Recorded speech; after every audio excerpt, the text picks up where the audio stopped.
had discussions recently that for the 2024 budget, we are projecting a $35 million transfer from the Budget Stabilization Fund. For 2023, we had projected a $6.5 million transfer, but because of the fact that we were able to manage the budget and the resources well, we did not have to make the transfer, so the Budget Stabilization Fund stands at the $135 million. Thank you, Raj. He definitely can explain that one a little bit easier than I can. We've had several conversations on that to make sure that we're on the same page, and we are. One thing I did want to mention, it's not necessarily on the slide, but the purchase transportation. We have 3 new contracts that we're starting in mid-2023, and this is our third-party contractors. As we mentioned, Ohio is also aging more rapidly than a lot of our counterparts within the country, and we are at 12.9% above budget in that particular area. So that equates to about $1.2 million. Wanted to make sure that you were aware of that as we continue to bring those contracts in front of you, as well as plans for really operating as our own fourth provider for paratransit. And with that, that brings us to the end of that presentation, unless you have any questions. Any questions from the board? Wonderful. Hearing none, we're going to move on to our traction results reporting. All right. If I can ask, I think everybody knows, Natoya, Doc, George, just stay close as we will do this report in a joint fashion today, along with myself and James Rubin. And we also have Aaron Bingaman, who is in the audience here. Aaron and James are here from across the country. I never know quite where they are coming from, but they represent TransPro, who's been working with us on the traction data compilation. So for those of you newer board members, welcome to the data mine. We are now looking into fiscal year 23, quarter 4. So what we tend to do, as I'll go through, is report 1 quarter in arrears. For the agenda, be really quick so we can get into the nitty-gritty. We'll go through the cadence of our reporting out to you to make sure that you know that we're on target with a lot of these metrics. There's a lot of surveys going out, a lot of data coming in, so we want to make sure that we're clear on that.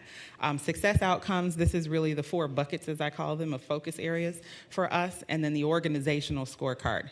I want to make sure that we understand we have an organizational or our agency scorecard, and then we also have more detailed tactical sort of scorecards for departments, and a lot of those are in progress now as we review those every year, and some of them are just new to stand up. We also have customer experience survey results. You should also have a booklet at your dais that's spiral bound. That will give you a little bit more information you can peruse at your leisure, and then, of course, our quarterly reporting schedule through the end of the year. Spend about 5 seconds and let you to review this for a moment. It may look a little different. It's the same information as you typically get. James was able to adjust this a little bit to make it a little bit easier, hopefully, to read. We are currently in the highlighted portion for February 2024, so we come to you every 3 months. So our next touch point for you will be in May, I believe, and then again in August and November. So I am looking at this section to kind of make sure you guys are on par with what we're doing. We do have virtual meetings in between, so that's also just an update. So we meet monthly internally, but quarterly for the public. All right, so getting into the success outcomes. James, did you want to start off, and we'll go back and forth? Sure. Okay. Thanks, India, and it's a privilege to be before you again, board and RTA staff and members of the public. So this is the scorecard, and what we're going to do here is maybe I'm going to serve as a little bit more of a conduit than I typically have in previous presentations, whereas I'll go over this stuff, and then your staff members here will speak to some of the results and some of the projects going on and why the status is what it is. The first is on customer experience. We're monitoring Net Promoter Score. Our success definition there is a 29. Our last survey results as of the last quarter, we have a 16 Net Promoter Score, so a slight tick down in Net Promoter Score. We're going to look at that in much more detail when we look at the survey results in a few moments, so we'll hold on that. We kind of know what's driving that Net Promoter Score. For community value, We defined 50% of the community agrees that RTA serves employment. From our last community survey, which was back in the fall, we had a 43% of the community agree that RTA serves employment. So that hasn't been updated since the last quarter, since we haven't had an additional community survey at this point. Those don't happen every quarter. 77% of major projects within EJ communities, 2 active TOD projects, and 8.9 ratio of private sector to RTA capital. Does someone want to speak to the TOD projects? That's unchanged from last quarter to this quarter. Yeah, I think we go to the employee engagement. Got it. 10 million transfer from capital to reserve fund for financial stability. Sustainability. Nothing changed there. And then we see that 163 million in capital gains. Capital grants. A big chunk of that, again, is a carryover from the rolling stock grant that RTA received earlier in the year. Now for the employee engagement numbers, we have an 87% fill rate for operators, mechanics, and police, and for non-bargaining positions, a 94%. Our targets for the end of the year were 95% for operators, mechanics, and police, and 95% for non-bargaining. So we came just short of that. So I think we're going to speak a little bit, we're going to hear from George a little bit on some of the programs that are driving that. Yeah, thank you, Dr. Rubin. Good morning, Reverend President Lucas, Ms. Birdsong-Terry, members of the board. My name is George Fields, Deputy General Manager for Human Resources. So as James mentioned, want to give you some context for these results for filling vacancies. First off, a thank you to our entire organization for the collaborations that we've been involved with over the past year to make filling vacancies the #1 priority for our organization, particularly for operators, mechanics, and transit police. Just some things to be able to set some understanding for these fill rates. Just at the height of 2003 for operators, we were about 150 down in terms of operators. As we got to the end of the year and to current date, we're now less than 100, now at 97. So we've seen significant progress in our ability to find operators, train them, and retain them here at our organization. Same for transit police. At the height of 2023, we were 25 plus, or about 27 vacancies in our transit police workforce, and we are now down to less than 5. So we are in striking distance within both of those classifications, certainly a whole lot more to do. But I point these progress points out to you because, as you know, nationally, many organizations such as ourselves are having this issue with attracting, training, and retaining talent. And we are doing some very innovative things to be able to do that, as you've seen in 2023, and you'll see more of in 2024. Most notably, increased creative and sustained recruitment outreach. So the talent acquisition team, our training team, our operations team, all of our divisions involved are all hands on deck to be able to be out in the communities, to be out at employment agencies, to be out wherever candidates are, to be able to outreach to them. We have a number of training and retaining opportunities that have sprouted up. You'll hear later on about our operator mentoring program that is sprouting and that is expanding and growing. You'll also understand that we are joined at the hip with our labor management partnerships. So our unions, our FOP, as well as ATU, we've done a lot of work with both unions to make sure that we can do things like increase entry-level wage or increase first-step wage to be able to be competitive within the market, increase training opportunities for employees, to have our labor unions go out and advocate for us at the national, state, and local level. All of these things are contributing to the numbers that you see, and in particular, as we see those numbers just for 2023, we recognize 2023 is 2023. We're now in 2024, and there's no letting the pedal off the gas or the gas off the pedal, whichever way you want to say it. We are focused and determined to make sure that we can meet or exceed our hiring goals, our filling of vacancies, our ability to attract, train, and retain people here at the organization.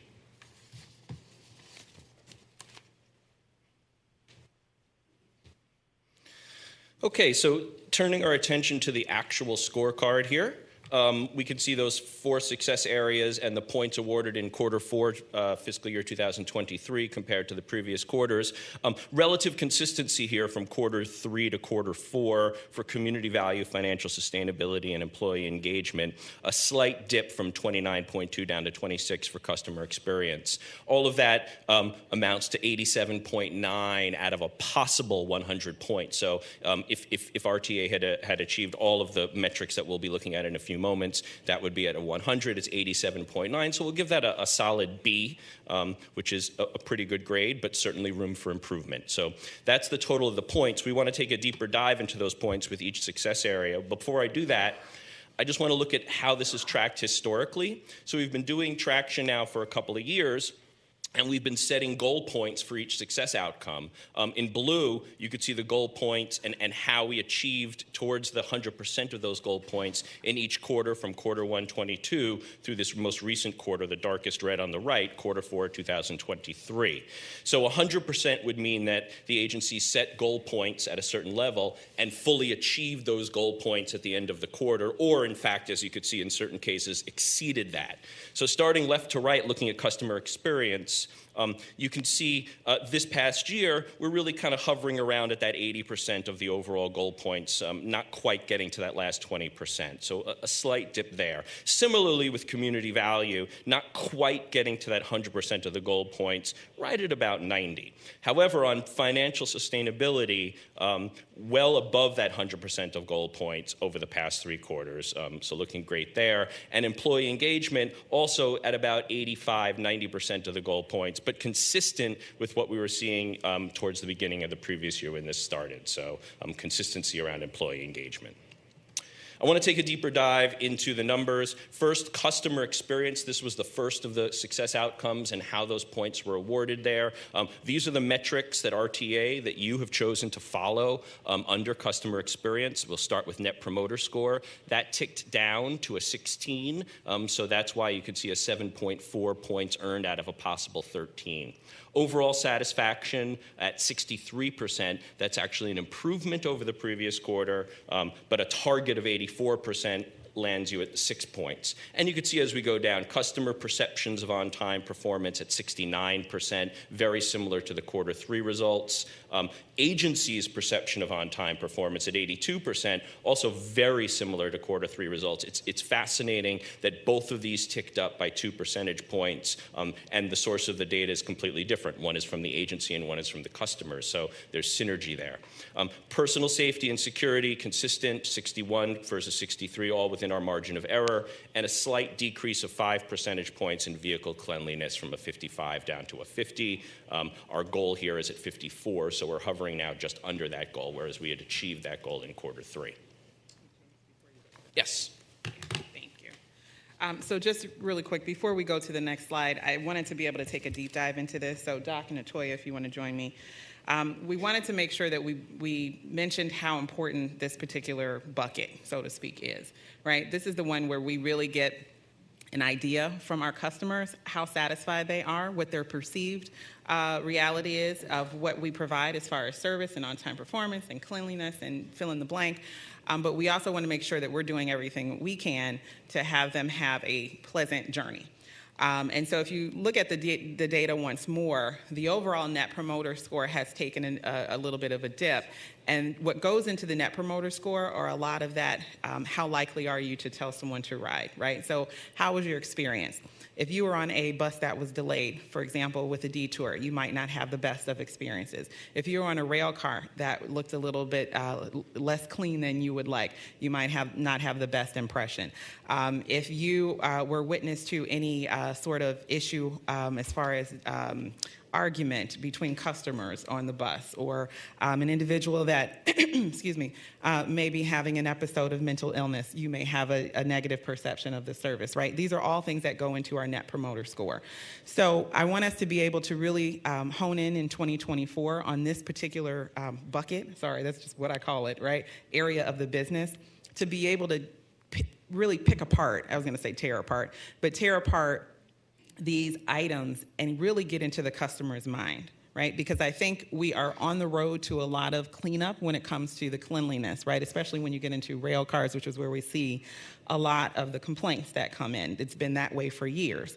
When we have the stations, when we have the unhoused population that is living in some of our stations and having to kind of deal with that with the human hand as well as the security standpoint, those are items that we hear quite frequently. A lot of these are issues that are circumstantial outside of our control society-wise, but a lot of things are within our control when it comes to repair and state of good repair and cleanliness tactics. So we have, without me talking too much and taking away from what they're going to say, we have instituted a lot of new tactics when it comes to the safe and clean initiatives that we have. I'll let Doc go into a little bit of detail, especially on the rail side and the stations. But we also are thinking about what's the perception and how do we provide that outreach to our customers. And that's why Natoya is behind me here with the CAC committee that's going to be jump-starting, I think, tonight or tomorrow. Last week, and then again as Transpro. They're meeting with Transpro again this week. Thinking about our on-time performance with delays that are coming up is really important as a lot of the development starts to happen downtown. So I wanted to make sure that we do that, but also let you know again that we are evaluating oversight for this particular area regarding thinking about new positions that might be able to take this bull by the horn and really have a department that is that sole responsibility is customer satisfaction. And I think that's a little bit different. You're starting to see that happen, not only in our sister transit agencies, but also in the private industry as well. You might hear someone say customer experience officer, chief people officer, or persons. That's the type of approach that we're currently in evaluation with our human resource department and our finance division to make sure that we are budgeted for FTEs that can handle that kind of charge. And their sole purpose will be to lift this up alongside some of our ambassador programs. So with that, I'll hand it over to Doc and Natoya. Good morning. I'm glad to be here today to talk about something that really has come out of our in tandem with our internal audit office. So one of the things that we've been talking about is how do we communicate much more effectively to our riders. And that meant that we had to take an internal look, and internal audit did a great job at doing, really monitoring and mapping out how we communicate to our customers. So from that work, we have worked internally in 6 specific areas to really tighten up how we communicate. What that means is greater coordination amongst 6 departments in the agencies, and how do we ensure that there's continuity in the messaging from what we put out from our public information officer, from our social media, to our web, to what is pushed out to our operators through those that work in the ICC, all of that coordination. And so that coordination has gotten us to a succinct message that our operators are aware of and the public is aware of. If you reflect back on some of the traction reports over the last 2 years, we're very excited to have 2 years of data. That type of communication, especially for planned and unplanned, was one of the things that consistently came up. So I'm excited that we're working together cross-departmentally across the agency, working in tandem with Dr. Kaver to ensure that the message is succinct, it's on point, and it's timely. As a part of that, one of the items that CEO Terry mentioned is the internal audit report brought up about 6 different transit authorities. So we're looking closely at those transit authorities, what they're doing, best practice, what works. So some of those items we will adopt in hybrid or whole, what will work here for us here at RTA. Thank you, Dr. Walker-Minor. Good morning, Reverend Lucas and members of the board and members of the public. I'm Flonse Kaver, the Chief Operating Officer, and I just want to build on the message from CEO Terry and Dr. Walker-Minor. And so as we look at customer experience, we are energized by the commitment that our agency has, which is we are continually asking customers, how do they rate our system? In government, that is a fairly new process. We used to do those things once a year, once every 2 years. Some agencies never, and we thought that we had the answers. And so we are excited about being graded by the customers. This isn't graded by us, and it helps to direct our work. In a few slides, Dr. Rubin will discuss the key drivers. So we ask customers, well, what would make you happy and what areas should we improve? Those 3 areas have fluctuated, but they have been clean vehicles, on-time vehicles, and perception of security, personal security. So this isn't, is the bus going to get in an accident, but do you feel safe while waiting for the bus or while riding the bus? And so we've been using those to drive our tactics. A few waves ago, the number 1 area was on-time performance, and so our team works daily to increase our on-time performance. Our on-time performance goal is 85%. We're at 82, 83%. So we're driving the actual on-time performance, and that's collected through GPS. But we need to also get the customer to believe that the bus is on time. And so we have to message that and make sure that we're producing more than 85% in order to raise that. The other is cleanliness of vehicles. And so we've been in front of this board to talk about resource allocations that we've made to grow our cleaning staff. And so we've grown our cleaning staff over the last year and a half. And we have, through the 2024 budget, and thanks to you all, increased also a new rail cleaning team to be more nimble and have better clean at our rail stations. Ms. Terry mentioned that we do have homeless issues in the rail stations, and so even if the station may be clean, it may not feel clean, and so we want to be able to clean those stations more frequently. We do, and I'll say here, and thanks to our chief there, as we're navigating as a community the homeless issue, and I know the mayor just made a bold program for dealing with homeless, we are attempting to deal with that issue in our system with empathy. And so while there are frequently some folks who suggest that we should just go in and kick the people out, that is not the tool that we're using to deal with this. And so we have social workers on our team who are engaged to be able to try to help find a sustainable solution. Our chief tells us that you cannot arrest yourself out of this problem. And so what can we do to make this problem less of a burden on our overall customers? And so we can clean the stations. We can work with folks to get them out of the stations and make those stations better. The same with the trains. If you get on the train and there's a homeless person, the train may feel not as clean as it might be, but we're working to deal with that through our CIS, through our investment in transit ambassadors. And then, one of the things that I want to talk about is, how are we also thinking about safety? So in a few slides, you'll see that as these top 3 items have moved, safety and security has risen to be the top in this wave. And so the chief and her command staff, we meet bi-weekly to go over trends of where calls for service are. The majority of those calls for service, just so that you know, are quality of life crimes. And so our Part 1 crimes, which are serious crimes, are down in our system. But our quality of life crimes, and so that's kind of trespass and loud music, slap boxing, and other mischievous things. We look at those every 2 weeks to determine what we can do. And one of the things that the chief and her team has committed to, and that the CEO has committed to, is that we've increased the number of ambassadors, which are a way to have a civilian uniform presence in places. And so I share with this board that as we've thought about, how do you secure places, we do know that some parts of the community don't want a militarized way of seeing how that looks. And so we're increasing the transit ambassadors so that they're in more places. They have direct access to the transit police office, but most of the issues that we're dealing with in our system, they might be able to deal with just with some care, right? Just kind of talking a person through what may be a crisis that person is going through, either mental or health. And so we look at that. The chief is also, and I'm going to just quickly go through, we actually have instituted random bus ride checks and station ride checks. So we will stop a bus in the middle of the line at a bus stop, and the police officer will get on the vehicle, walk through the vehicle, talk to the operator, and just make sure that people feel safe in that place. And so we're working on a lot of programs. We're also excited with the recommendation that the audit department has, but a thought that the CEO has had, which is how do we structure this in a department space and think about what you would find a chief customer experience officer. I know the mayor worked in a hospital who kind of revolutionized that here in our region. And so we're looking at how do we just really focus on customer experience, because the grades are what the customers say they are. We can't make them any different. So thank you. And lastly, I'll just bring up, you all recall that we reestablished our CAC.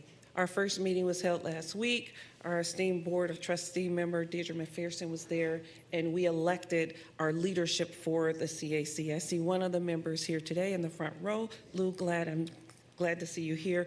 But our leadership includes a chair, who is Dr. Sopko, who is a longtime member of the former CAC and is now leading the current CAC as the chair. The vice chair is Alicia Howerton. She's a leader over at Cleveland Site Center, so we're glad to have her. And the secretary is Nicole Laird. She is a planner with Cuyahoga County, so we're excited about that. And to ensure that the customer voice is understood and that the members of the CAC understand traction in what we're doing and its impact, its value, on tomorrow they will meet with TransPro and we will go over what these results mean, those types of things, how we improve the customer experience, and how it all ties back to our strategic plan and our efforts to ensure that the customer voice is heard, that we connect to the community, and that we, in fact, are planning for mobility solutions.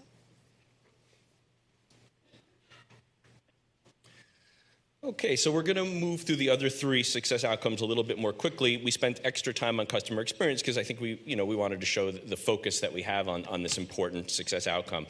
On community value, not a ton of change from last quarter to this quarter, 43, so that didn't get updated. That's from a community survey, so consistent results. 77 too, so really consistent from last quarter to this quarter, no change on community value.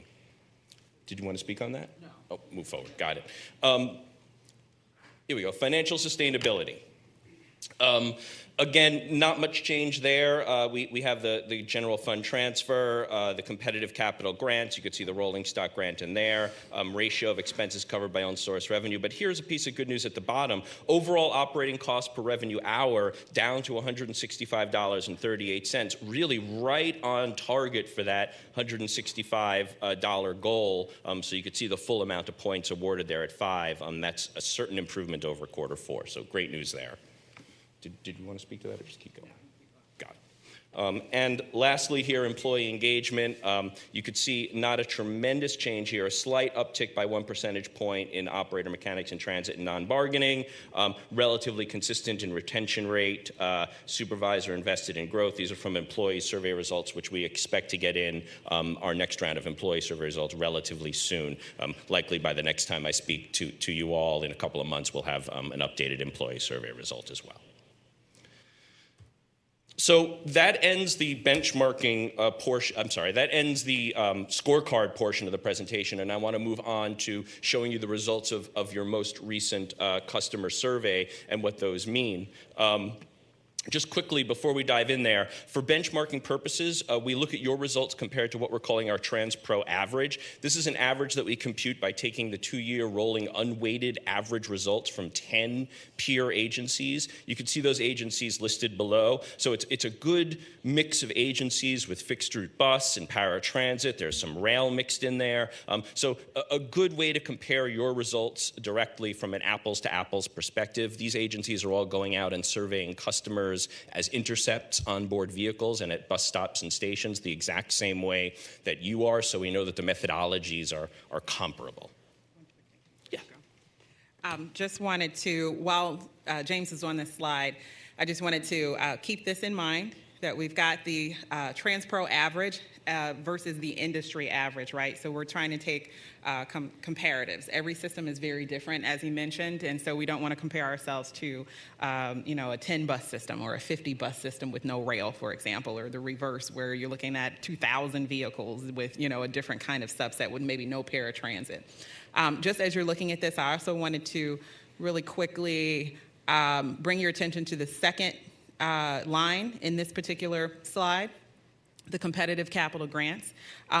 The team has done a tremendous job. Of course, we were bolstered by that $130 million, we never sneeze at that we got earlier in May. However, outside of that as well, we have done an amazing job being able to lead this through. So I wanted to just thank Mike Shipper and Raj Gotham and the team, Mary Flannery. There's a host of folks that really have a lot to do with Natoya's group as well, how we're able to really move forward in the education space for our legislature, and being able to really advise them on the importance of transportation. This is specific to ODOT. When we get into state conversations, we get into track maintenance and things that aren't quite as sexy, so to speak, to the general public, but it's really important to us when we get into the nuts and bolts of how we're able to provide everyday service. This has a tremendous effect on the customer experience area that we just deep dove into. So just wanted to mention this as well.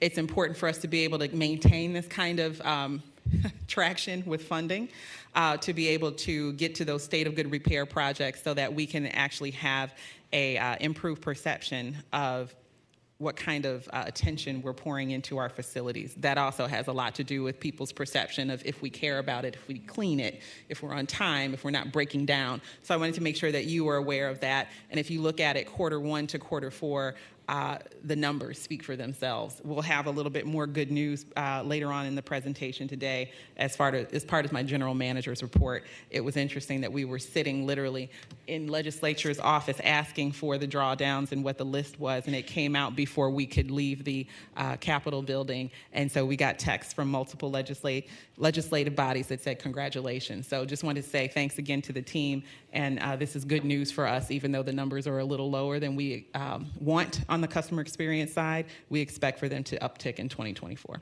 Thank you. So before looking at the exact results, I want to sort of summarize the results with three things. The first is that relative stability over this past year. When we look at the quarter-to-quarter results, we're going to see a relatively stable impression. Two, service diversions impact customer satisfaction pretty dramatically. I can tell you that from my experience working in New York over the course of 10 years, that when you shut stuff down and you change stuff on people, they take it out on you in their surveys at every opportunity they can. And three, across your fixed route services, bus rapid transit, and rail, customers are concerned, the things that are most important to them, relatively consistently with the same attributes, as you've heard already: cleanliness, on-time performance, and personal safety and security. So we'll take a deeper look at that in a sec. We're going to start by taking a look at overall satisfaction and net promoter score for fixed route bus. You can see in orange here, this is overall satisfaction. In blue, this is the net promoter score, likely to recommend transit to friends and family. There's a higher burden for net promoter score. In net promoter score, we're asking customers to give us a rating from 0 through 10. And in order to be a promoter, you have to be a 9 or a 10 in Net Promoter Score land. That's a heavy burden to get customers to give you a 9 or a 10 on a 0 through 10 scale. For overall satisfaction, it's a 1 through 5 scale, from very dissatisfied to very satisfied. So all you need there is a 4 or a 5 to get a satisfied customer. That's easier to achieve. And that's why you see that orange line slightly higher than the blue line consistently, right? It's easier to get a higher relative overall satisfaction than it is to get the Net Promoter Score. What is reassuring for the most part is that they track together, right? When one goes up, the other goes up. The only strange thing that you're seeing on this graph, and we'll talk about this a few times, is wave 7, where that dipped below. And what did we have during wave 7? We had a major service disruption on your rail system while you did routine maintenance. And you could see that clearly in those overall satisfaction results. Lots of those rail customers were diverted to bus. And lots of your rail customers are also bus customers. So they're looking for an opportunity to say, I'm not happy because of the diversion, and that's what you can see here in the results. We'll take a deeper dive here, and let's take a look at exactly what's fueling these results. So what we like to call these are the key drivers of customer experience, or I like to call the secret sauce of customer experience. These are the things that are influencing customers who are using fixed route bus, and the percentage of which are influencing those customers. So 19% of your customers' experience on fixed route bus is based on their perceptions of their personal safety and security. 14% is on-time performance, and then 13% cleanliness. 12% is their drivers, right? Courteous, know where to go, knowledgeable, their experience with their drivers, and then 11% service info. It's really fascinating to note how big a percentage that is around personal safety and security, especially compared to something like travel time, right, which is only down at 5%. In other words, when customers, their perception of the time it takes them to get from their origin to destination, that's much less important to them than their perception of their safety and security, or that the bus arrives at the time at which it's supposed to arrive, or that it's a clean bus. This is the special sauce. You would want to work on these key drivers in order to improve customer experience. How are customers rating these important 3 top key drivers? And the first thing I want you to notice is on the very top of the slide, you're going to see something called a key experience indicator. I think those of us in the room who've done a lot of this work in research and data are used to the concept of the KPI, the key performance indicator. This is new language. This is coming from APTA. I was just recently at the APTA Marketing Communications and Customer Experience Workshop, and this is language that's being adopted by transit agencies across the country to represent metrics that show the customer's perspective, right? Not internal metrics like mean distance between failures, but customer-oriented perspectives like how clean do customers feel buses are and how safe do they feel on buses. So we're going to start referring to these as KEIs, key experience indicators, and that's what you see here. 3 of them, as we've previously discussed, personal safety and security, on-time performance, and cleanliness. You can see that black line there is overall satisfaction, and you can see that dip in Wave 7. Aside from that dip in Wave 7, it's relatively consistent and flat. And you can also note that cleanliness, the gray line, is substantially lower than all of the other ones, really hovering down there at about 50%. So of these key experience indicators, customers are saying, cleanliness is the one that is important to us, and I am least satisfied with it compared to these other important indicators. That's fixed route bus. Let's take a look at BRT, which looks very, very similar. You can see a similar dip for overall satisfaction in Wave 7. You could see, again, similar tracking here. Not a big surprise to see that BRT results are very similar to bus. Personal safety and security is the most important ingredient to customer experience, followed by on-time performance, driver, service info, and cleanliness.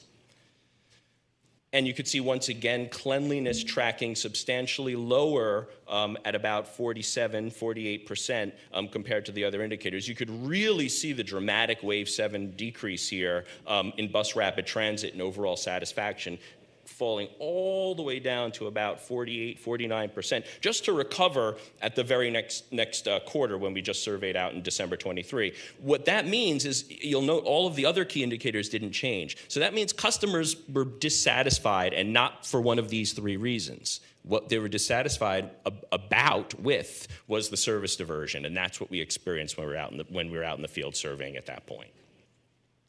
Rail. Again, similar tracking. Again, that same Wave 7 flip, where you can see the overall satisfaction dip slightly below the Net Promoter Score. Relative consistent, slight decline wave over wave since Wave 5, but not dramatic when you consider that we have about a 5 percentage point margin of error on these numbers. Personal safety and security, also a big concern for rail customers, 20%. This is another interesting finding here, that the operators, the drivers on the rail system, are more important to rail customers than the drivers are on the bus side, which doesn't always work out in the data, but you can see that here, followed by cleanliness and on-time performance. And here's how these are tracking over time. You can see that overall satisfaction took a dip in Wave 7. And amongst the 3 fixed route services, rail is the one that didn't quite recover as much in Wave 8 from Wave 7. In other words, customers are probably still expressing some of their dissatisfaction with having been diverted when they were asked their opinion during Wave 8. Paratransit.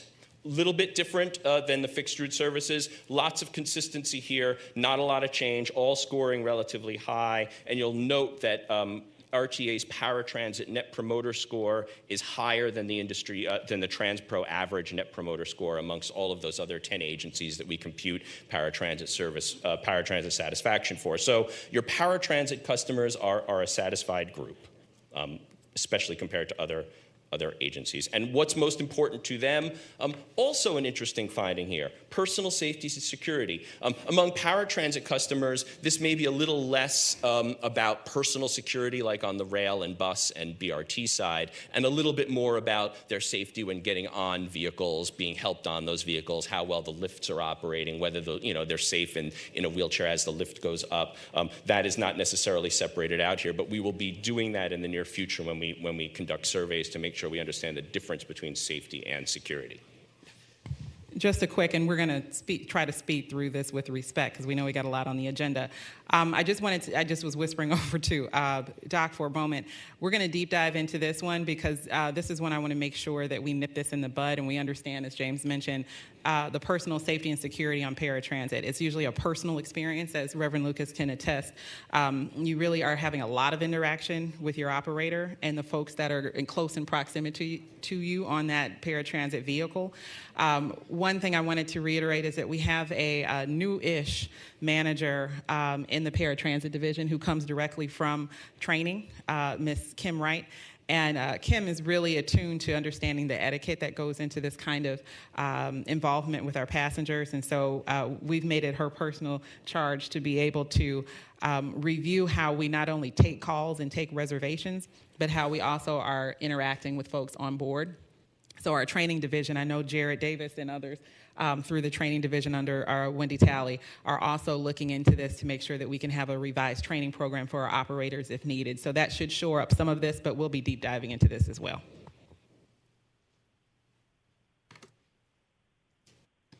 So summarizing overall satisfaction and net promoter score for the agency, for all of RTA, these are the results. I want to remind folks that we weight this by ridership. That's the only way that you can actually compute this for the agency. And when you do that, you'll notice this chart on the lower right. Those are the percentages of riderships across your services. So when you're looking at this agency net promoter score and overall satisfaction, do note that only 3% of the influence into those numbers comes from paratransit, whereas 71% of the influence, since that's the percentage of ridership, is influenced by the results from fixed route bus. So what you're seeing here is a big push from fixed route bus, a little bit more from rail, and then a little bit from BRT and a tiny little bit from paratransit. But we think it's a worthwhile exercise to compute that agency's net promoter score and overall satisfaction. And you can see both with the blue and the orange, if you ignore wave 7, which was the service disruption wave, relative consistency from wave 5 through wave 8, stabilizing the ship and looking forward to 2024 when that ship starts going upwards. And just summarizing things up with our calendar, here we are on February 27th reporting to you, the board. We have also started our quarter, so January 1 is lit up for 2024 quarter 1. Oh, I'm sorry. Thank God. I have great vision, so I look here and I forget sometimes to advance both sides. I apologize. So we can see Feb 27, we're lit up. Here we are in front of you today. Our quarter has begun, so January 1 is lit up. We will see you again in May 21 when we will report on quarter 1, 2024. And with that, questions? Go back to slide 14 for a second in the benchmarking. Hoping maybe you guys could give us some summary comments on that, if that's possible. Oh, I'm sorry. Thanks, Doc.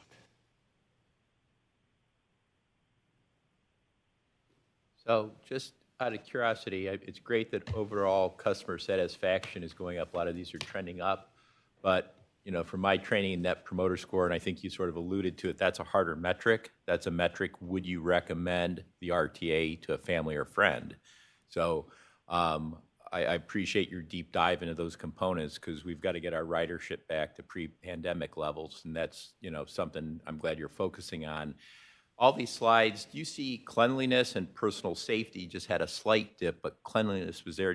Have you been able to draw any conclusions from the data you've collected of what one weighs more, how people perceive this, and how you can connect it to that little dip in the Net Promoter Score?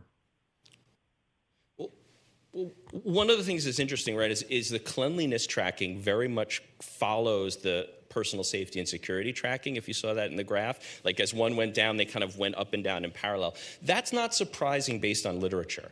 A lot of literature around transit that's looked historically over the past 100 years really does reflect that. When customers see trash, it actually impacts their perceptions of their personal security, and they often go hand in hand. Drug use and smoking and that kind of thing is kind of similar as well. We need to do a deeper dive into cleanliness in terms of finding out exactly what customers find unclean, right? There's an obvious question that we can ask them when we do surveys. So if you're telling us you're dissatisfied with cleanliness on the bus, we can ask, well, is it there's trash on the floor? Is it that the seats are dirty? You can't see out the window? Is it scratch-eaty when the people scratch up the windows? That's an obvious question that we can ask, and we'll work with Natoya's team to integrate that for sure. So to just piggyback on that answer, I think that what James said is accurate. But also, to be very transparent, a lot of the complaints that rise to my inbox are items of social etiquette. And a lot of times that gets straight to if folks feel it's dirty, right? And when I say that, it's hard to talk through because I think human life is all important. But the idea, I think Doc might have mentioned, if you see someone who's unhoused and literally living in the station overnight, and then that's what you see on your way to work in the morning. It might be a person who is partially clothed. It might be a person who is trying to bathe in a water fountain kind of idea, which we have seen as well. Those are issues that immediately strike a chord with personal safety and cleanliness for sure.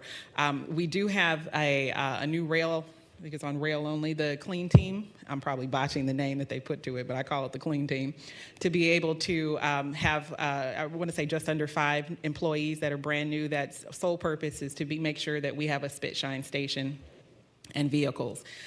There are several communications that we go through where you could eat off the floor, and then all it takes is 1 or 2 people to handle their business in a corner, and then we end up with a bad impression for that rush hour. Excuse me. One thing I will say is with the vehicle cleanliness, it's very tough to get rid of rust. And so when we have a lot of vehicles, too, that are aging out, I think a lot of this you'll see a shift over the next year or so as we start to get a lot of these new vehicles in as well, because that makes a huge difference. Small things like being able to shop back through, where we have the tracks for seat belts on paratransit vehicles make a huge difference, right? Being able to actually have something shine instead of be scratched up on a bus makes a difference. But those, if I could answer, are part of it. Also, I have gotten recent reports of smoking by passengers within the station. That also gives an implication of something being less clean, and also just the impression of who's on there. Great, thank you.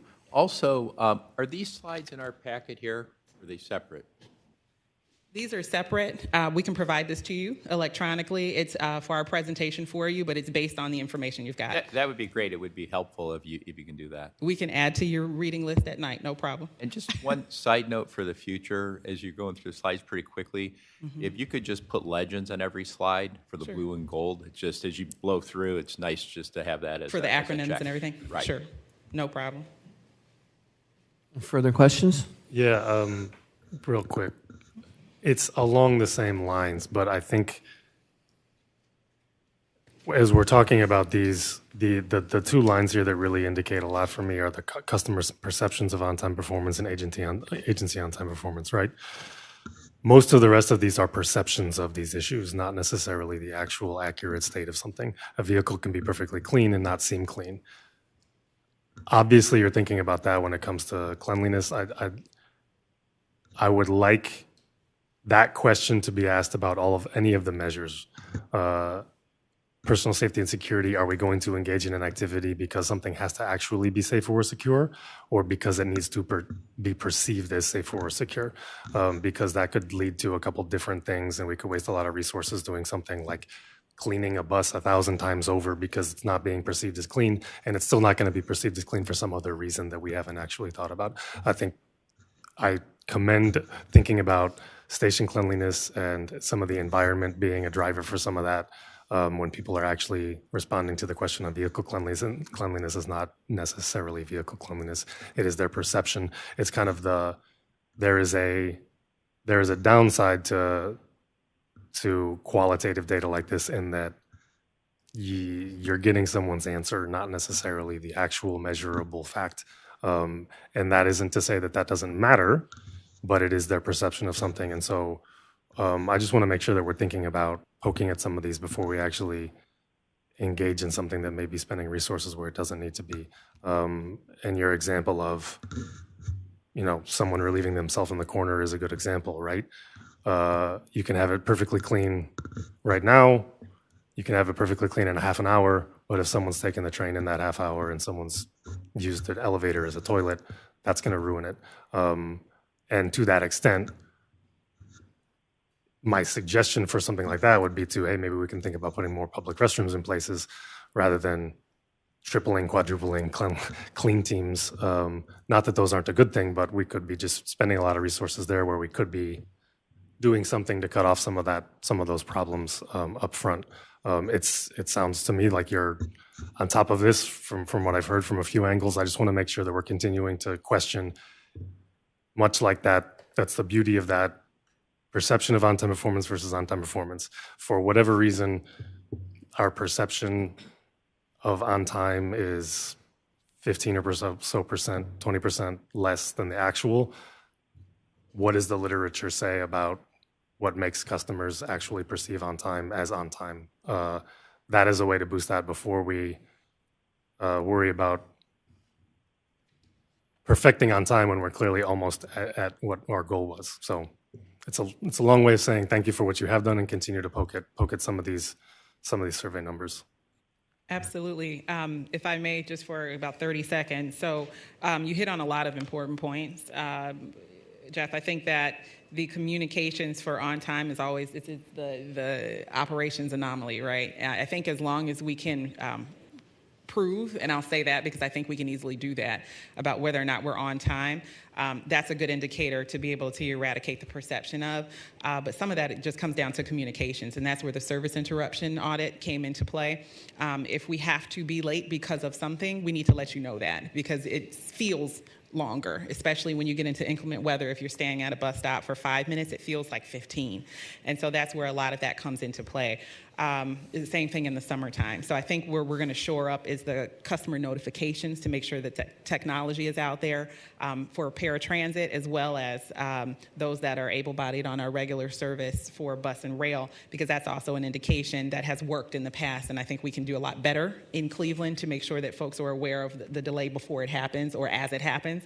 And then also, wanted to mention really quickly the restrooms. Now, that one is debatable, I will say, from a security standpoint. Not so much an access standpoint, but maintenance. Usually it becomes a wash or even a little bit more, where you have to beef up your security and safety initiatives in order to circumvent issues that may happen behind a closed door in a public restroom. So I will say that while that might be, and not negating it at all, but that might be an option for the actual utilization of a restroom, I would dare say we would probably have to double the security efforts that we have, surveillance and the like, to make sure that that doesn't become an incubator for other areas. But there's always room to be able to evaluate things like that to make sure that we're not just spinning our wheels, as you mentioned. Another item is quality assurance checks and auditing. Sometimes it's as simple as having a checklist to say, hey, we clean the bathroom every 30 minutes and so signed off on it. So I think that there's a lot of options we can do to address that as well. I think Trustee Mersman's next. And then we'll get to you, Mayor.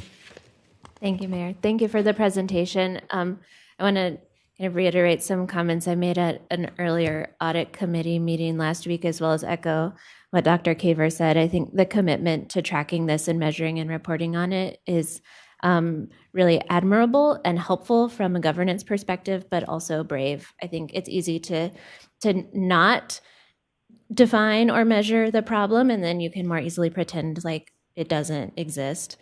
So I want to express my appreciation for the commitment to continuing to track this and for using this information to improve what we're doing and celebrate what we're doing really well. So thank you for the leadership and the commitment to that. it's budget season, at least at the city of Cleveland. So connecting this information also to the financial overview that we went over earlier, I wonder if, as we move into the next year's budget, if there's an opportunity to go through a little bit of additional outcome-based budgeting conversation. So if we think like adding a cleaning crew is excellent, adding some additional ambassadors are excellent, but what do we really need to get the cleanliness score to where we want it, or to have ambassadors as present as we want them?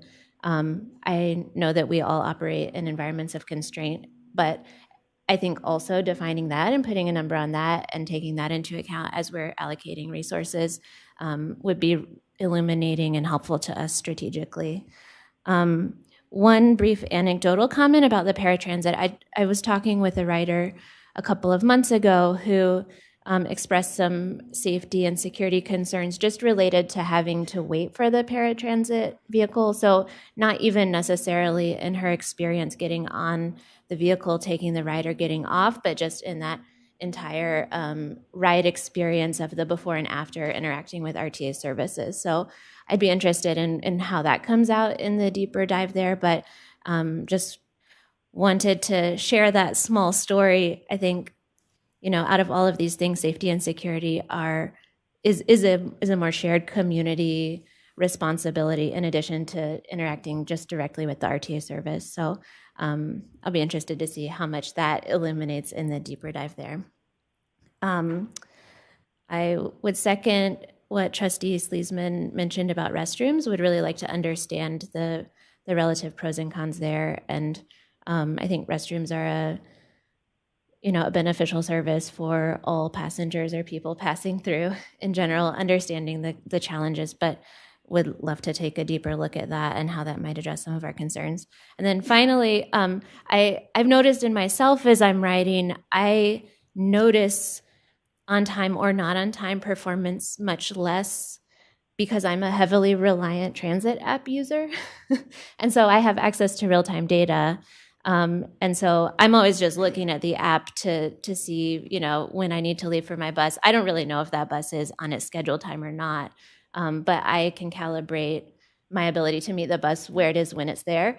And I just wonder how, I don't recall, you may, if you don't, it's fine, sort of what proportion of our fares or riders are using transit app. I think we've seen that increase over time.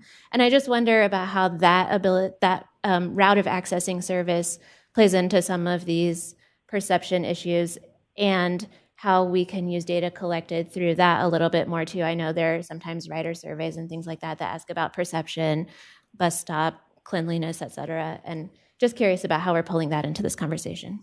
Okay, got it. So great comments. I was writing all my notes. So I will actually start from the reverse and not try to get to every one of them, but from the reverse, Doc, if you wanted to mention about the app. I believe we're at 38% user. Is that right? We have a competition to see who can remember the data most accurately. So, good morning, Reverend Lucas, members of the board, members of the public, and Florence Caver. Ms. Terry, I was thinking 30%, so it may be 38, it may be the exact number. And so we have moved, and we continue to get more people using the transit app.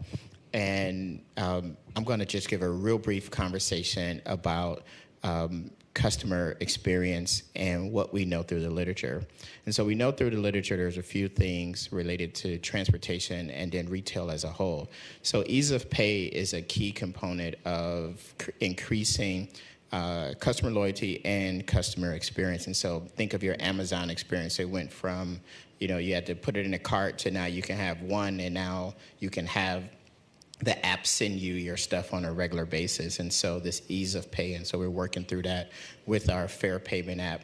We've integrated that in what's called Transit as a Service. And so we're integrated with the app, and what we know when Uber and Lyft disrupted the transportation world, one of the things that they disrupted it by was actually telling you when they would be there, right? And so you're waiting on a taxi, you're looking for a taxi, you don't know if it's coming, you're just standing there. And when they started to give you, we'll be there in 2 minutes, we'll be there in 1 minute, we should be outside, they had a lot larger customer affinity to that experience, because Uber is not very different than a taxi cab, right? It's easy to pay and you know where they are, but other than that, it's a taxi.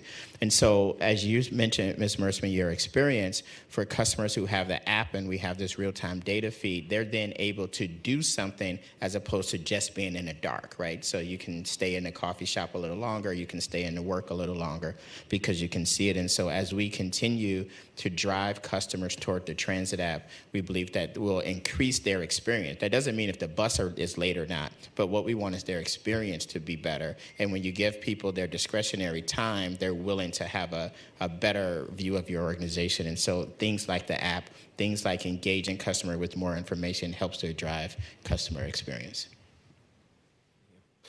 Mayor Weiss? I'm just going to throw out a question. You don't need to answer it today because I know We we're, won't. we're short on time. On the financial sustainability, obviously some great numbers in there with the work done on grant dollars and so forth. What caught my attention was the operating expense, the last item on the sustainability, where it showed operating expense per, I think, revenue hour was actually down. It's a good number. I was just more curious about what triggered that. Is it a one-time phenomenon, or is that something that's being built into the operating system, particularly when you look at the numbers of new hires? So personnel costs are going up. So I just, again, don't need the detail now, but I just caught my attention. So it was a good stat. Okay, what we'll do, I think we've got some folks chomping at the bit to answer, but we'll incorporate that into our next update for the board. I think a lot of these bear that kind of attention, and you're in a room with a lot of educators, so you could be here for a while. So we'll hold our comments, but we can definitely respond. I understand. Thank you. Any further questions or comments from the board? Hearing none. Thank you, Ms. Birdsong Terry, Mr. Rubin. I move to adjourn at 10:08 the RTA Organizational Services and Performance Monitoring Committee. Do I have a second? Second, Mayor Weiss. All in favor, aye? Aye. Aye. Meeting's adjourned.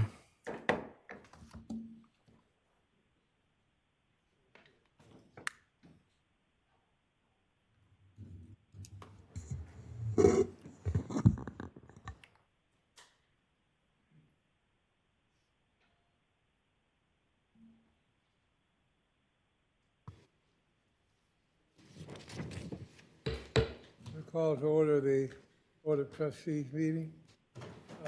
May we have the roll call? Mayor Biassiata. Oh, he's in the back. Okay. Who's here? Mayor Kumar. Here. Mr. Love. Here. President Lucas. Here. Ms. McPherson. Here. Ms. Mersman. Here. Ms. Pachetti. Here. Mr. Sleesman. Here. Mayor Weiss. Here. And Ms. Welch. Here. You have 10 board members present. You have a quorum. Mayor Biassiata is present as well. Okay, thanks. I answered for you. Thank you. We have a certification.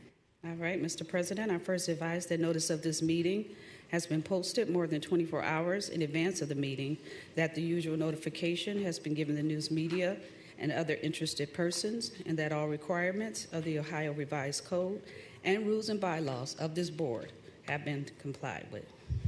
Thank you very much. Need the approval of the January 23rd meeting. May I have a motion? I move to approve. Second? Second. Any discussion? All right, all those in favor, aye? Aye. Those no? Thank you very much. We move now to public comments for agenda items. First of all, anyone present here in the boardroom today, won't you come to the podium? Wishes to make comments? Anybody here?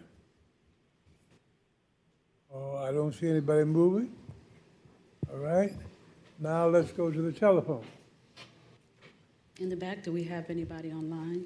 We have two calls. Thank First you. caller, 0387. You're on the line. This is Eric Stewart. Today is my 34th appearance at your Board of Trustee meetings, and I still have not had one Board of Trustee member give me any explanation as to what degree they understand the detail of my request for them to give a study to and then give a response about the implementation of the 15A route, which was requested long before the next gen was implemented, the adjustment of the number 50 route, and the re-implementation of the 48A. Now, one Board of Trustee member has done that. The Community Advisory Committee has not shown any response to it. That includes their leadership from the Board of Trustee, Diedrich McPherson. And I would very much like to know, why is it that Aaron Bingham is still giving percentages without acknowledging what the numbers are that the percentages are based on? If you are being truthful and not trying to deceive the public with these percentages that you're giving, surely you have the numbers that the percentages are based on, and you can also explain whether you're talking to the same people more than once. You're not giving the numbers. You're not giving out acknowledgments whether you're talking to more than one person. I mean, talking to the same person on numerous occasions. So your percentages don't come out as truthful to the public. To India Birdsong Terry, I say this to you. I still have not got any explanations why I've been hung up on 5 of the last previous times that I've come to this board. None whatsoever. And I have not heard anything from you specifically as to what degree you studied at all the suggestions about the number 50, the number 15A, and the 48A, which I have repeatedly given to you people, and you have driven people that support this into positions of apathy because they just figure you're never going to respond, so they just quit, which is what you're driving the public to do. Be apathetic and just go along with you.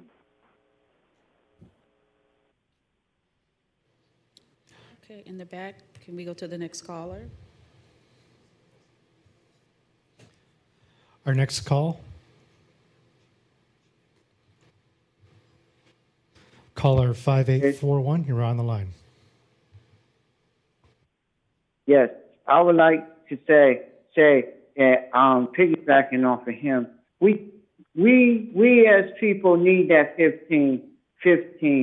That 15A was going to good fix routes and everything else, and that 48A was very, very needed when it was going to the village, and it was going all over there right now. And we need our 15A back.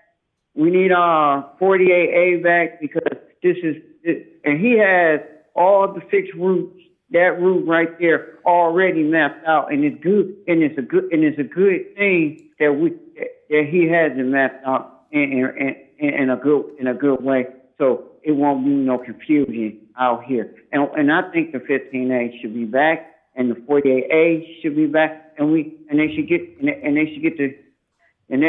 and everything else. And paratransit is very good to us right now, and everything else. And yeah, and we should and I thank y'all for earlier talking about the restrooms in the train stations, because we do need some train stations with restrooms and monitor, so we can use the bathroom, because there's some people that come in them train stations that got to use the bathroom real bad. Then if they use it on themselves, then y'all say, well, y'all can't get on the bus because y'all smell like that and all that good stuff. So I thank y'all for revising earlier about the restrooms in the train stations. All right, thank you. In the back, do we have any more calls? We have no more calls at this time. Okay. And to the President, we don't have any comments on the web form. No on the web form. All right. Thank you very much. And we now have our opportunities for any of the chairpersons to report. Any chairperson wishing to report? We have 2, 3. All right. Start with you, Mayor. Oh, I'm sorry. There were 2 mayors. Just a reminder for those of you that may not have had an opportunity to complete performance reviews, if you would do that as soon as possible, would be greatly appreciated.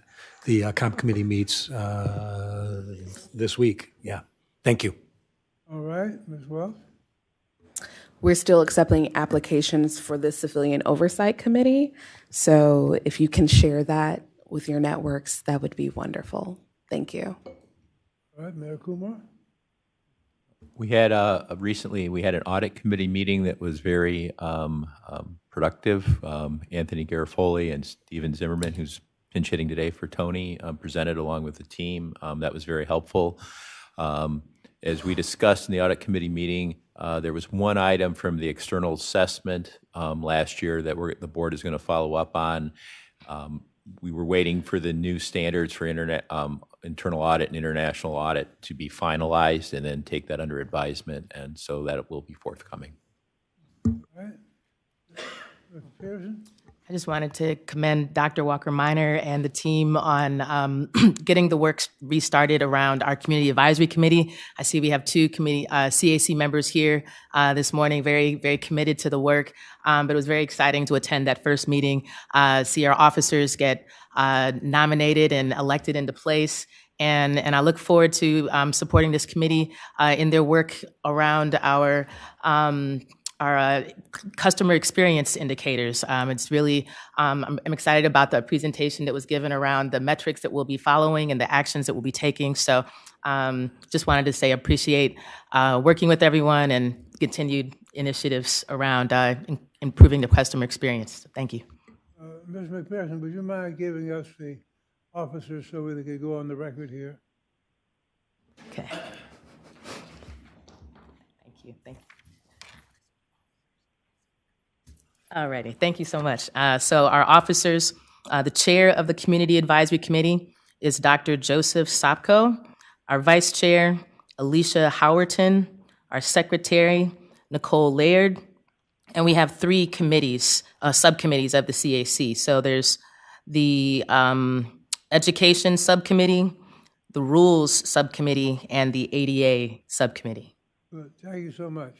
So that's read into the record for that, and we're so glad that you have taken on that responsibility, and we'll look forward to hearing from you. All right, any other committee reports? All right, if not, may we have the introduction of new employees, announcement of promotions.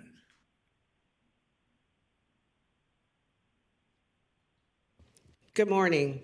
My name is Ida Ford. I'm the manager of talent acquisition.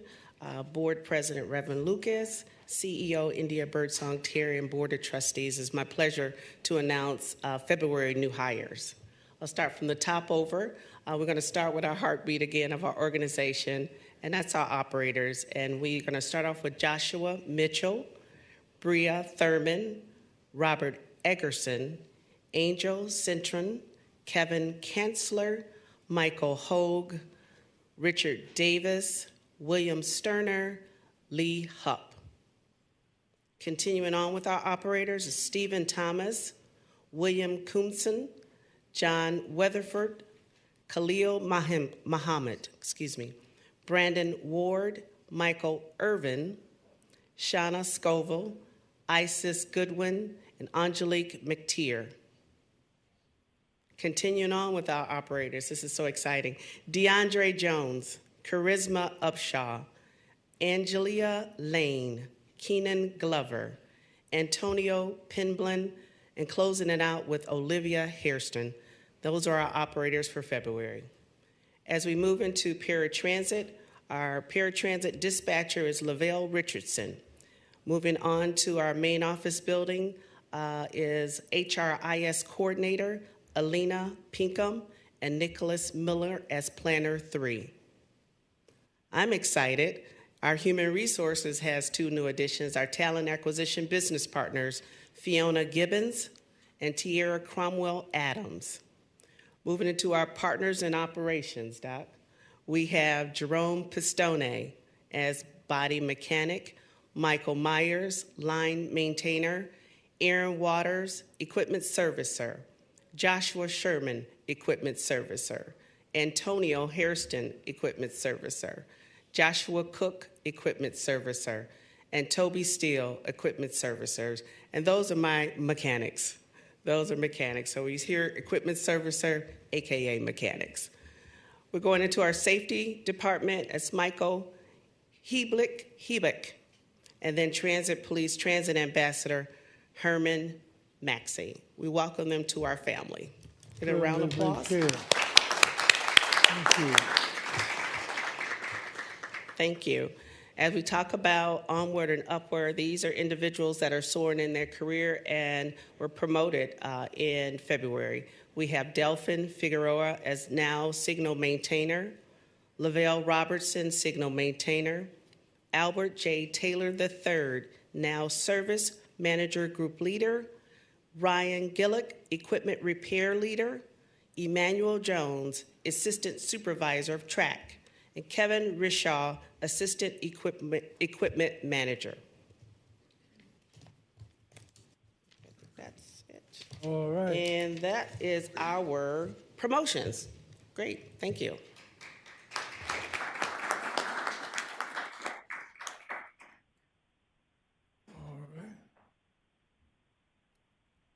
Any other things from that department?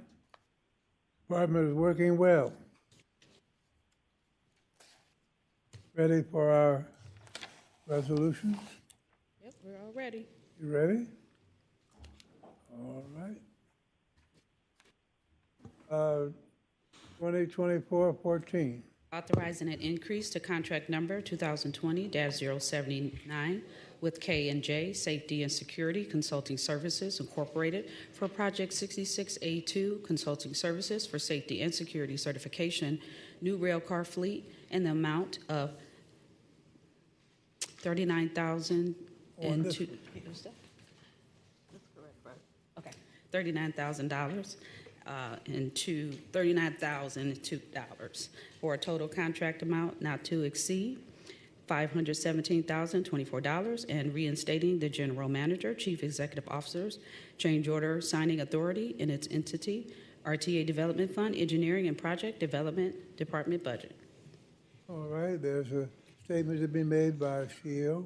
Thank you very much, Reverend President Lucas. I wanted to be able to pivot for a quick moment. I know that we had quite a robust agenda last time. And again, as talking about our rail car, wanted to make sure that the board is aware of all of the deviations in budget and change orders and that kind of thing.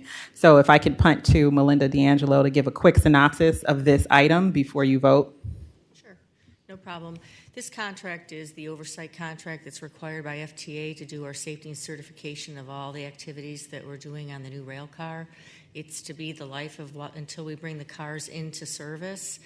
This contract was executed in 2020, and we did know at the time that this contract would be in service for several years.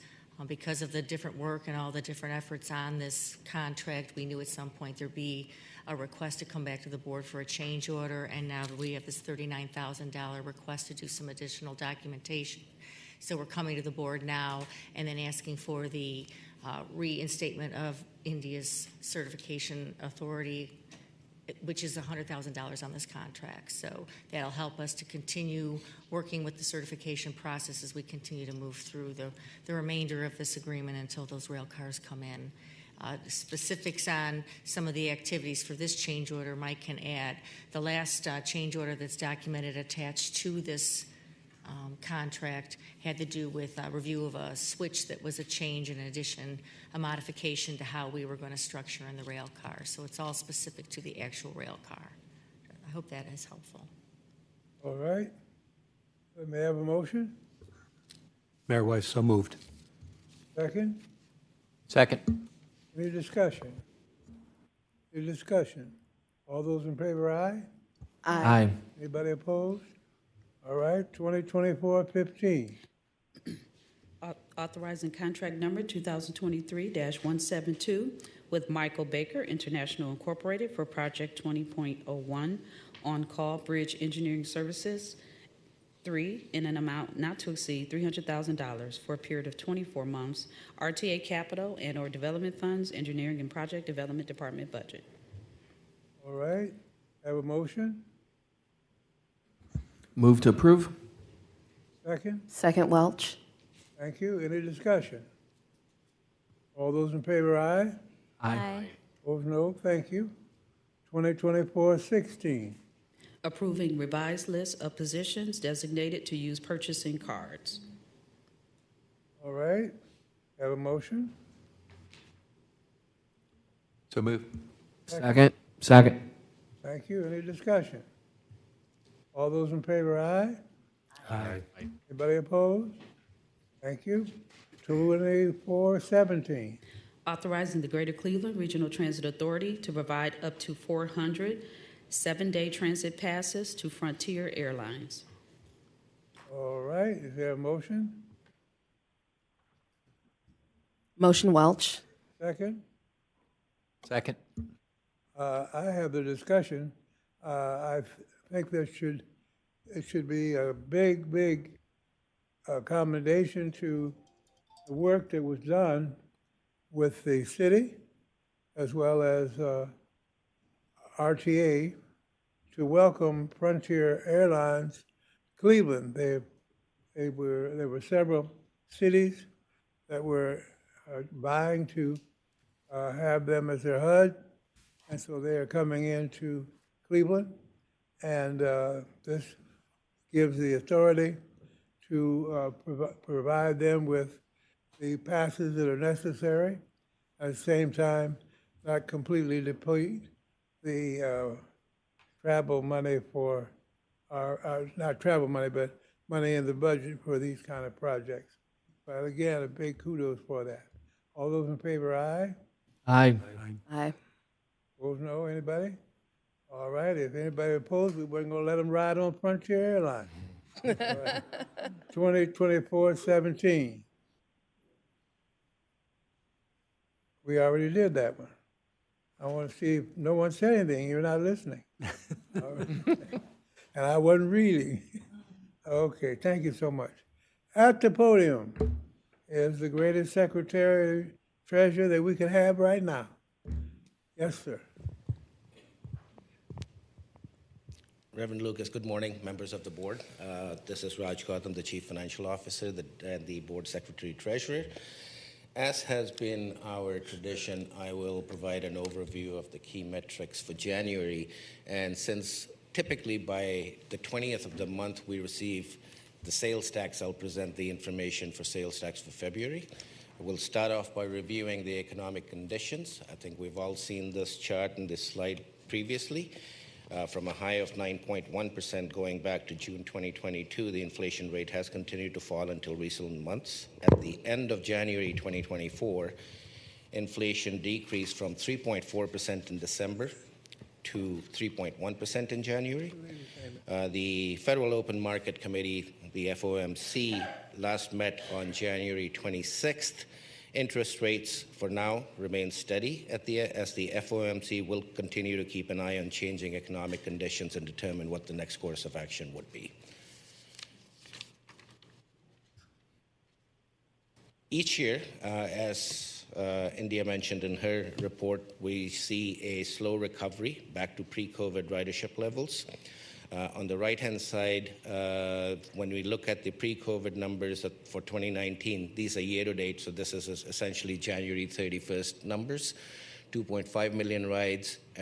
For January 2024, we were 1.8 million. That's a decrease or a loss of about 700,000 rides, or 28% lower. In January 2024, ridership was 4.6% when compared to for 2023. I was going to say 1923. Passenger fares, similarly to the right side, for 2019 pre-COVID, the month of January was 3 million. For 2024, that number is 2.7 million, which is 300,000 lower, or 10%, 6.8% above December 2023. 48.7% above January 2023, which is the prior year numbers. Now, these are the February sales tax receipts based on November 2023 activity, 0.7% higher when compared to last year. On a year-to-date basis, 0.5% lower than 2023. So we're keeping in line with pretty much what we were projecting. For February, 15 of the 23 categories that make up the sales tax base were positive.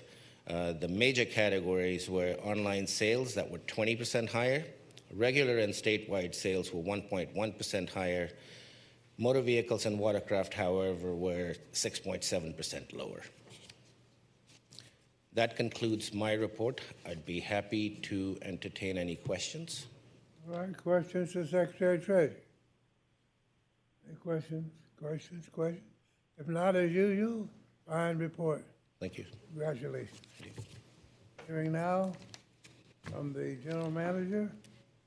She's been invited to speak at 14 conferences in the week coming up. We're glad to see you. She really does a fantastic job. She's representing us very well, not only just here, but across the country.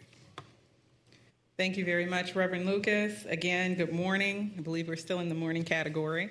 I will be as quick as I can. I just also wanted to give a quick shout out to Reverend Lucas, who turned 25 yesterday.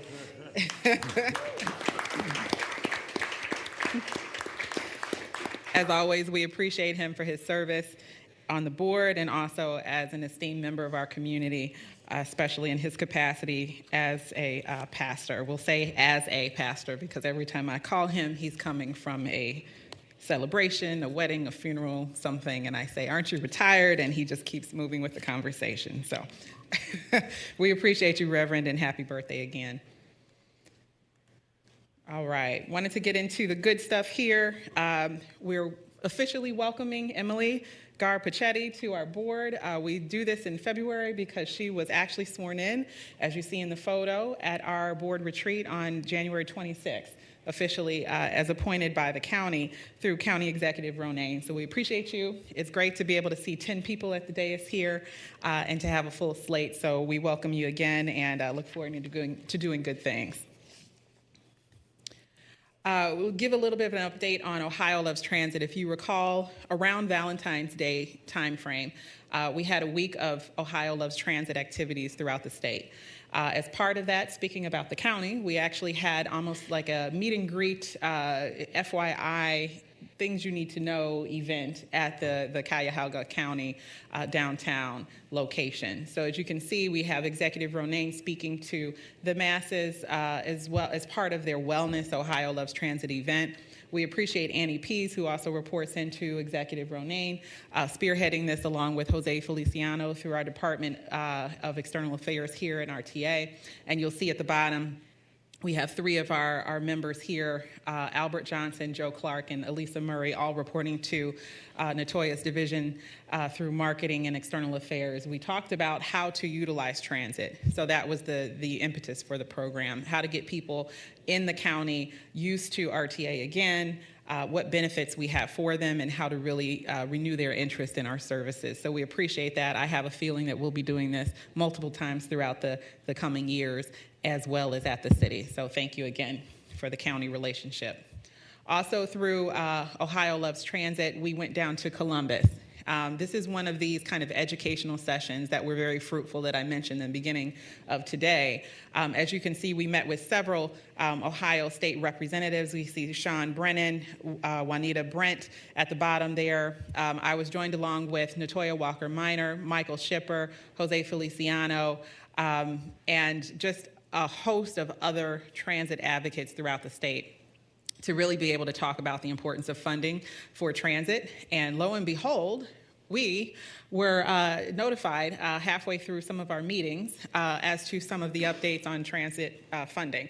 So wanted to be able to provide you a little bit of a snapshot. You'll probably see a couple press releases coming out from Bob Fleeg, our PIO, to make sure that the county and the city and the region is aware of the investment in Cleveland Transit. These are some of the grants that came out in support of our CNG fleet. And this, of course, is the bulk of the fleet that we have now.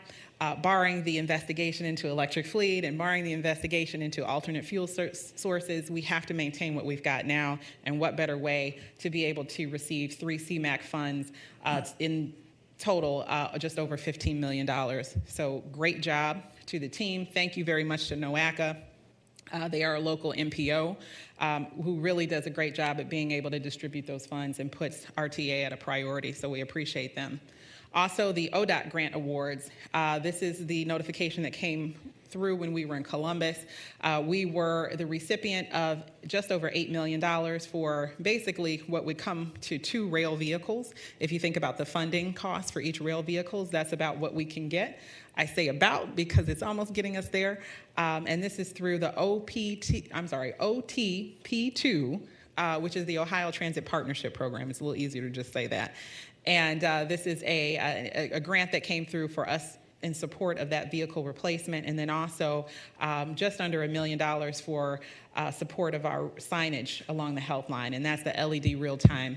And that also is helpful for us to make sure that we have that customer experience improved as far as real-time information for our customers, and also that cleanliness initiative we talked about with the older rail cars. So this is what I was talking about, investment paying dividends once we go down and have those kind of informational sessions. That being said, I do know that we have legislative coming up. I believe we have Lauren Welch's that's going to be there, and I will be there for a day or two through that as well, through AFTA, so it'll be a continual education for our legislative process. Also, the Ohio Workforce Mobility Partnership Program. They've got some heck of an acronyms. I'm not going to try to say that one. We just got under $500,000. We're at $400,000 for bus shelter and stop improvements. This is also part of that renewal and facelift we were talking about to make sure that folks feel safer on our system and feel that it's a cleaner, more effective system. Also, speaking of advocacy, I did participate in the Transit CEO Seminar over a weekend about a week or two ago in Savannah, Georgia. I was featured on a panel of some amazing women in the role of CEO for transit authorities across the country. We talked about a lot of the items that you see here bulleted that are facing the industry, but also what it's like to be a woman doing the job.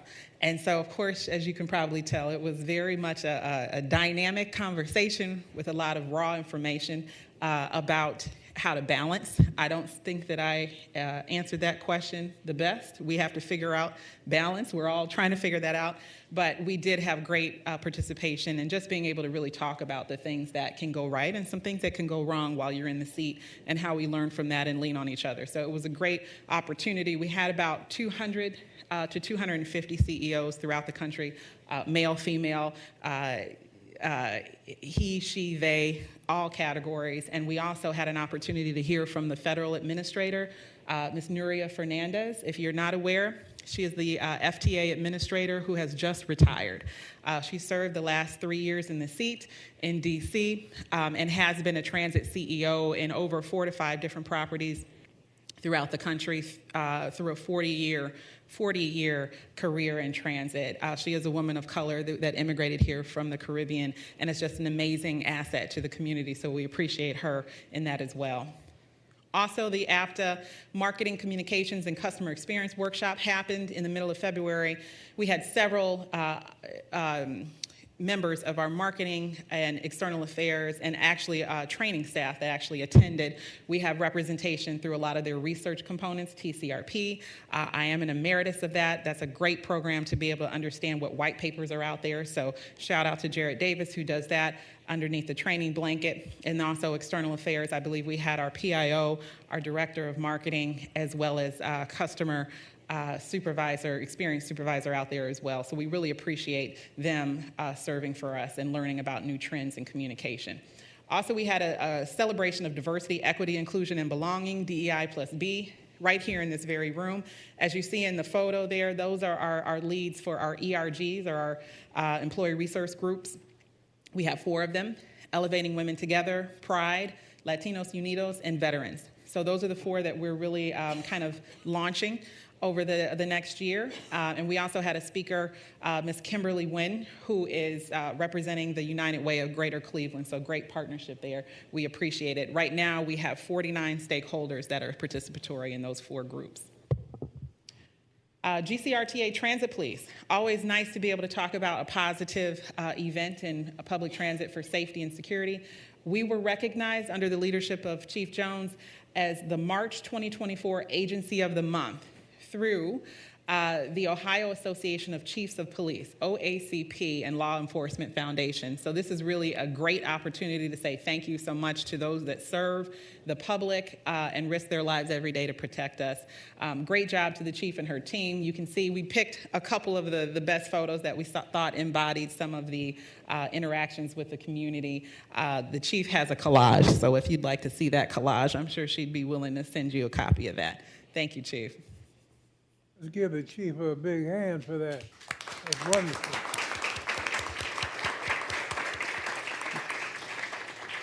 Chief, I'm not sure if you had a couple words.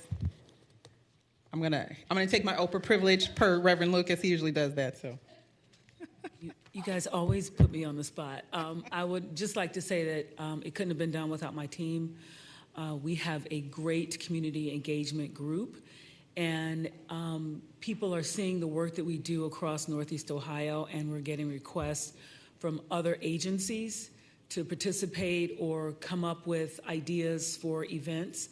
So to go from an average of like 25 events a year to 178 last year is an amazing feat. So I applaud my team. I applaud all the officers that also volunteered with the community engagement unit to participate. So it's a wonderful thing, and it warms my heart that we were selected. So thank you. Thank you. That's why we call on you. You do such a great job. We appreciate that. And that's humongous. 178. I think you were at 100 last year, so that's even almost double what you did before. So we appreciate you. Also, wanted to be able to give you a little bit of ear candy here. We have the Transit Authority podcast. So this is actually featuring RTA. This was through APTA. We participated in January, and it airs in February, so that's why we're reporting it to you now. We recorded it on January 23rd, so you'll see the team here. I say that this is our debut vinyl, so to speak. It looks like almost that we're in a singing group, and the lead singer would be Darnell Morris, the ATU. So it was great. We had a great time. We were across the street in the studio at Brokaw, who handles our advertising for us. So kudos to Brokaw. This is being able to talk about the Positive Impact Program. So this is circling back to the work that we're doing on retaining and hiring all of these folks. That's why you saw Ida here beaming with pride as she talked about all of the new hires.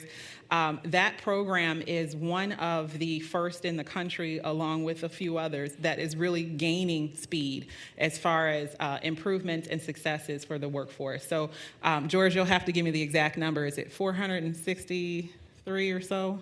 463 total hires from last year. 260 of those were operators. That's awesome. That is awesome. Understanding that we just have under 2,200 employees, that's almost a fourth of our roster. So you can imagine the work that we were doing before those deficits were filled. So again, that's tremendous. I would like to be able to share a video. So Teresa, hopefully I clicked this the right amount of times, and wanted to be able to say thank you. This video is being pushed throughout the country. And I would say RTA is getting phone calls from every agency that you can imagine, regardless of size, to say, hey, how are you doing it? And I would like to say shout out to VTA. I want to believe that Santa Clara Valley in California, that were our mentors to create this program. So they also had a podcast. It was the two of us that were selected by APTA.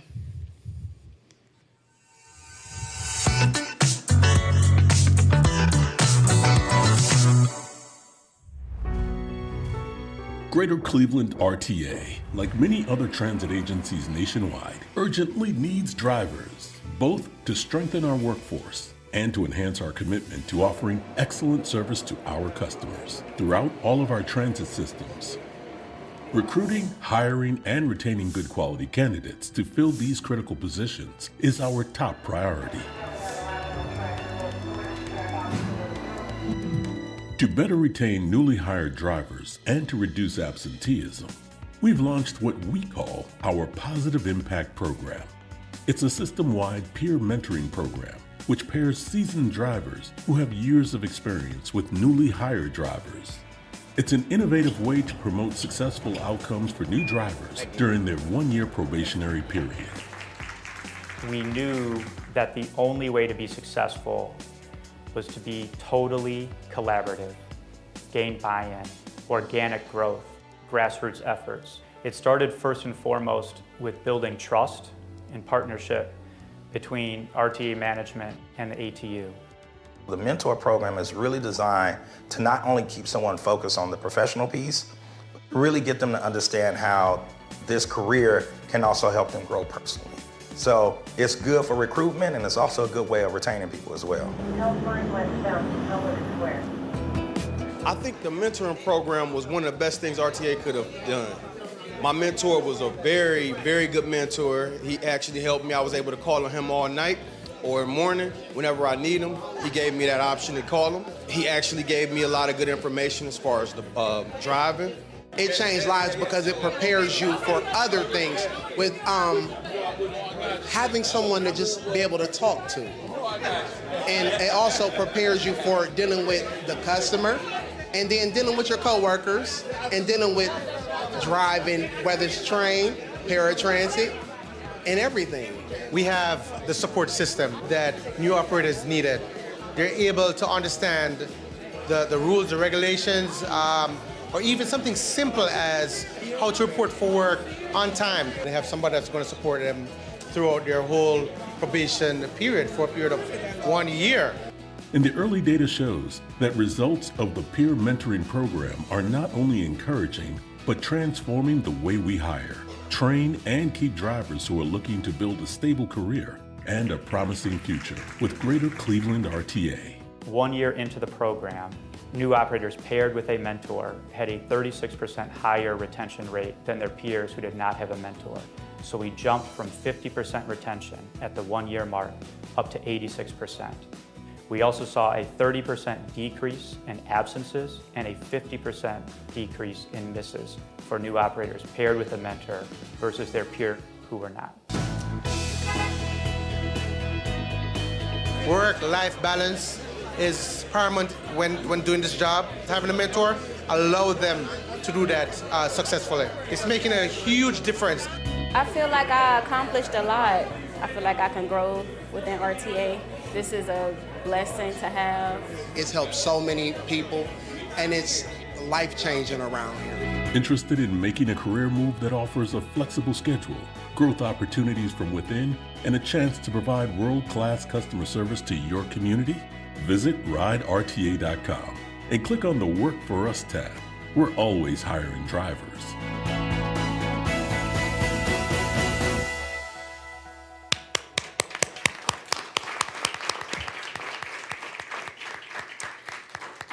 So we do have, and this rounds out my presentation, we do have a few members of the podcast and the presentation that are here. I want to say behind the pole, we've got Nick Bigger, who is fresh off paternity leave. Welcome back, Nick. All right, and we've also got Davita Banks, right next to him. So they are really the heartbeat of a lot of this. We also have a couple other folks, I'm not sure. Wendy Talley, if I see you behind there as well. Thank you. Check the poll. Okay. And they did an amazing job. So I'm not sure if you have any questions, just seek them out toward the end of the meeting. But they really are the heartbeat of getting this done out in the field. So we appreciate them for it. So we hope you enjoyed the video. All right, questions to the general manager? No, those were great metrics. Anybody Out of else? curiosity, what's the difference between an absence and a miss? Difference between an absence and a miss. So do I want to have operations handle that? Okay. Yeah, so an absence is truly not at work. Largely it is a sick occurrence. We don't have other time off codes. And then a miss is actually reporting late. So it's an operator jargon. It's a couple of other things, but it's really reporting late.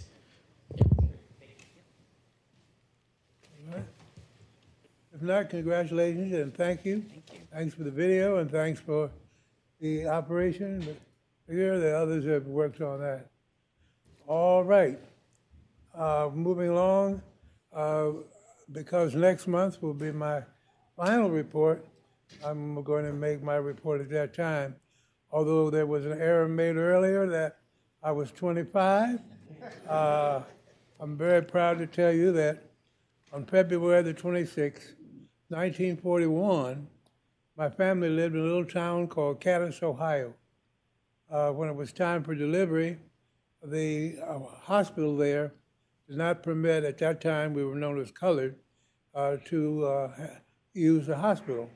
So we had to drive over to West Virginia, 30 miles over to West Virginia from my birth. So I was 83 yesterday, and I'm just thankful to be here and feeling good.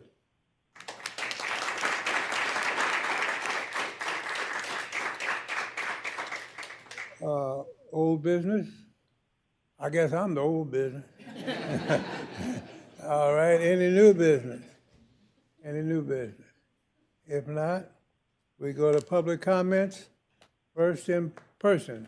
Anybody have any comments that are here? Well, we sure missed somebody on that front row for the comments, but she's now a big member of the commission. All right, then we'll go to on the phone. Okay, in the back, we have any callers? We have 2 callers. First caller is 0387. You're on the line. Board of Trustee Marisman and Toya Minor, who works with Government Affairs. In case you didn't notice, the City of Cleveland allocated out $12 million to Shaker Square, which is a private entity.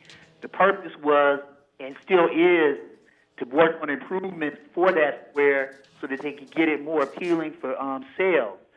What you did at RTA, as I'm referencing right now, is reduce transit service through Shaker Square, which is pretty much needy of public transit because parking is so low there. But you have not addressed what I have repeatedly told you. If you put that 15A in just once an hour during a certain time period, that will improve traffic and consequently will improve customers going to major things in Shaker Square, the pharmacy, the grocery store, the restaurants, the movie theater. But you, Marisman, and you, Minor, haven't even acknowledged this. You also have not acknowledged that 48A and the 48 serve most of their traffic north of 131st and Miles, which means you never need to take 48A out. That goes to you, Tabers. And number 50 bus will be completely in line with what you claim Next Gen is supposed to be in line with if you start at its most southeastern point at Marymount Hospital, where it will connect with Marymount at its furthest point and Cleveland Clinic at its furthest northern point. Hey, to all of you, the most common job in the Cleveland metro area is a retail job. Pinecrest has 61 businesses.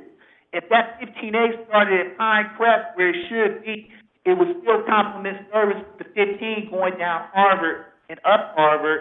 It would still meet the crosstown buses, the 40, the supposedly 48A, the 48 and the 50, and it would complement service on the 11th and get everybody who wants to go in one bus to Tri-East Metro Campus, Cleveland State, and 2 blocks south of Case Western Reserve. But you won't acknowledge the truth of the matter. Hey, Terry, I know you did a book thing down at Tower City. The 15A goes within 2 blocks of 5 neighborhood taxpayer libraries in the city. Could you have done it then if you got on one bus, got on the 15A, if you would have allowed it to exist? How about spend more time acknowledging what you have not done In the back, and do I it think that's correctly for the public? Caller, I am going to return you to the queue. On the back. How about that? Our next caller is 5841. You're on the air. This is Dante Taylor, and I would like to say that y'all did great with hiring new people, and I hope that y'all can keep it up with Paris Transit and get more drivers to come to Paris Transit. So and more drivers for RTA, not the contractors. We don't need no more contractors. We need more drivers to work for RTA so it can be better, because Marauder Ride is not a good service out here. Because I remember when they used to do when they used to do Yeah, they used to do dispatch, and they wasn't through his thing. That's why RTA took back over. And we need, as people, when they took the other one off, they kept provider ride on, and provider ride ain't no good service. So sometimes they're missing people and doing this and doing that and hiding in corners and all that great stuff. And we just need to address them and everything else and put something better, and get more drivers on your vehicles and don't take out the old ones. And when y'all bring in the new ones, make sure y'all got drivers to drive them so y'all can bring new representation. So we don't have to use vendors to be up with RTA. We need just RTA people. Thank you. All right. Thank you, Mr. Taylor. Any more callers? All right, thank you, caller. You're returning to queue. That are all the calls we have. All right. To the president, we don't have any comments on the web form. All right. We are requesting an executive session to enable the board to conference with GCRTA attorneys for information gathering, fact-finding, and to receive legal notice. May we have a motion? So moved. Second? Second, Welch. Call the roll. All right. Mayor Biassiata, Yes. Mayor Kumar, Yes. Mr. Love, Yes. President Lucas, Yes. Ms. McPherson, Ms. Mersman, Yes. Ms. Pachetti, Yes. Mr. Sleesman, Yes. Mayor Weiss, Yes. and Ms. Welch. Yes. You have 10 ayes and none opposed. All right. We will meet in this room. I'm saying to everyone who's here, there's no legislation that will come out from the executive session, so you're free to leave, but if you want to stay and just hear us adjourn, you're welcome to do that. All right. So we'll be meeting in this room. Ida, I need to see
Reverend.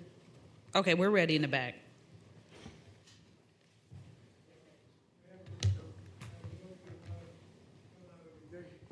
So moved, Mayor Weiss. We're back on. Okay. Mayor Biassiata? Yes. Mayor Kumar had to leave. Mr. Love? Yes. President Lucas? Ms. McPherson? Ms. Mersman? Yes. Ms. Pachetti? Yes. Mr. Sleesman? Yes. Mayor Weiss? Yes. And Ms. Welch? Yes. You have 9 ayes and none opposed.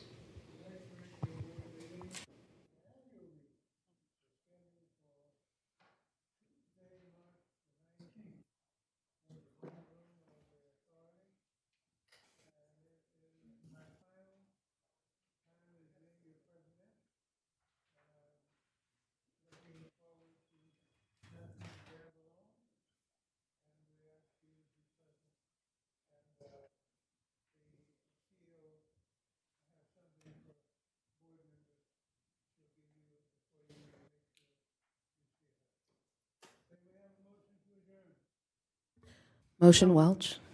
Second. Thank you very much.